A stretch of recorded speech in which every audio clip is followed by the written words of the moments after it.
انوکھا انصاف۔ گئے وقتوں کی بات ہے، کسی شہر کا قاضی مرغی لینے بازار گیا۔ دکاندار دکان بند کر چکا تھا۔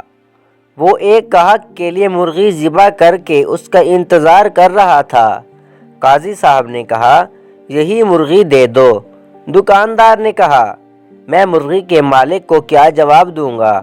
قاضی صاحب نے کہا، گاہک سے کہہ دینا مرغی اڑ گئی، بات بڑھے گی تو معاملہ میرے پاس ہی آئے گا۔ دکاندار نے مرغی قاضی کو دے دی۔ کچھ ہی دیر میں وہ گاہک آن پہنچا جس کی مرغی تھی۔ مرغی طلب کرنے پر دکاندار نے بتایا کہ مرغی اڑ گئی ہے۔ وہ نہ مانا اور دکاندار کو پکڑ کر قاضی کے پاس چل دیا۔ راستے میں دو افراد جھگڑ رہے تھے۔ دکاندار بچ بچاؤ کرانے لگا تو اس کی انگلی لڑنے والوں میں سے ایک شخص کی آنکھ میں لگ گئی، جس سے اس کی آنکھ ضائع ہو گئی۔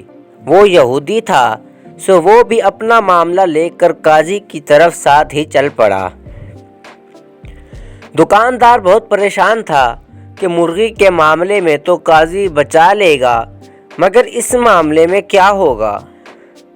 دکاندار سوچ سوچ کر اتنا پریشان ہوا کہ اچانک ہاتھ چھڑا کر بھاگا اور مسجد کے مینار پر چڑھ کر نیچے کود گیا۔ نیچے ایک بوڑھا شخص کھڑا تھا۔ دکاندار سیدھا اس پر گرا اور وہ بوڑھا شخص وہیں مر گیا۔ مرنے والے بوڑھے شخص کے بیٹے نے دکاندار کو پکڑ لیا۔ جب اسے پتہ چلا کہ اس دکاندار کو قاضی کے پاس پیشی کے لیے لے جایا جا رہا تھا تو وہ بھی ساتھ ہو لیا۔ معاملہ قاضی کی عدالت میں پہنچا تو سب سے پہلے مرغی والے گاہک نے اپنا مقدمہ درج کروایا۔ میں مرغی ذبح کروا کر گیا تھا، اب دکاندار کیسے کہہ رہا ہے کہ مرغی اڑ گئی؟ بھلا مرغی مری مرغی کیسے اڑ سکتی ہے؟ قاضی نے مدعی کو غصے سے دیکھا اور کہا، کیا مرنے کے بعد دوبارہ زندہ ہونے پر تمہارا ایمان نہیں ہے؟ یہ سن کر وہ ڈر گیا کہ کہیں کفر کا فتویٰ نہ لگ جائے۔ اس نے کہا، بالکل، میں مرنے کے بعد دوبارہ زندہ کیے جانے پر یقین رکھتا ہوں۔ قاضی نے جواب دیا، تو مرغی کے زندہ ہونے پر کیوں یقین نہیں رکھتے؟ بیچارہ کیا کرتا؟ قاضی کے سامنے فیصلہ تسلیم کرنے کے سوا اور کوئی چارہ بھی نہیں تھا۔ اب قاضی کے پاس دوسرا مقدمہ تھا کہ دکاندار نے ایک یہودی کی آنکھ پھوڑ دی تھی اور یہودی قصاص کا طلبگار تھا۔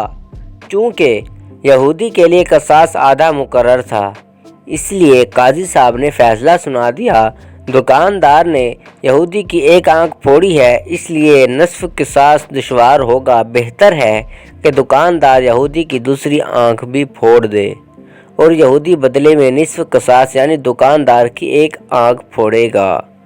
فیصلہ سنتے ہی یہودی کی سٹی گم ہو گئی کہ اگر دوسری آنکھ بھی چلی گئی تو کہیں کا نہیں رہوں گا، سو اس سے اس نے اپنی جان بچانے کے لیے دکاندار کو معاف کر دیا۔